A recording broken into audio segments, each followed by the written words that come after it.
कल मिला है कि विनोद कुमार शुक्ल जी का किस तरह से एक संवेदना। विनोद कुमार शुक्ल जी का जाना साहित्य के एक युग का अवसान होना है और हम जैसे लोग जो 70 के दशक में पैदा हुए, जिनके 80 के दशक में थोड़ी सी चेतना कविता समझने या सुनने की आई, उनके लिए जो हिंदी के मानक नाम थे, जिनको सुनना, जिनको पढ़ना अपने आप में बहुत अद्भुत था।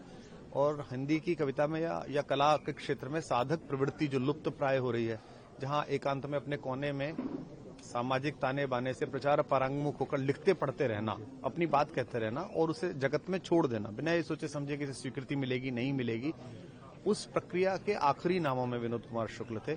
हमें आशा थी कि वे स्वास्थ्य लाभ कर लेंगे। पीछे प्रधानमंत्री जी ने भी उनका हालचाल पूछा था और मुख्यमंत्री जब गए थे तो मैंने मुख्यमंत्री जी को भी फोन करके पूछा था कि उनका स्वास्थ्य कैसा है और हमें लगता था कि साहित्य उत्सव जो जनवरी में होगा उसके समय पर उनके दर्शन होंगे, उनसे अध्यक्षता या वे उद्घाटन करेंगे, लेकिन वे अपनी अंतिम यात्रा पर चले गए। हिंदी का एक बहुत बड़ा प्रतीक पुरुष विदा हुआ है। बड़ा हिंदी का नुकसान है और हिंदी का नहीं, भारतीय भाषाओं का नुकसान है।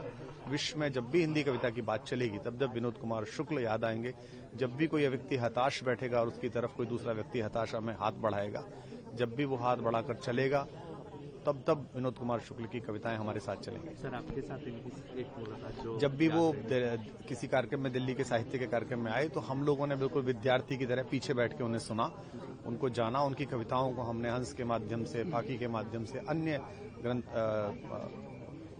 पत्रिकाओं के माध्यम से अनवरत पढ़ा।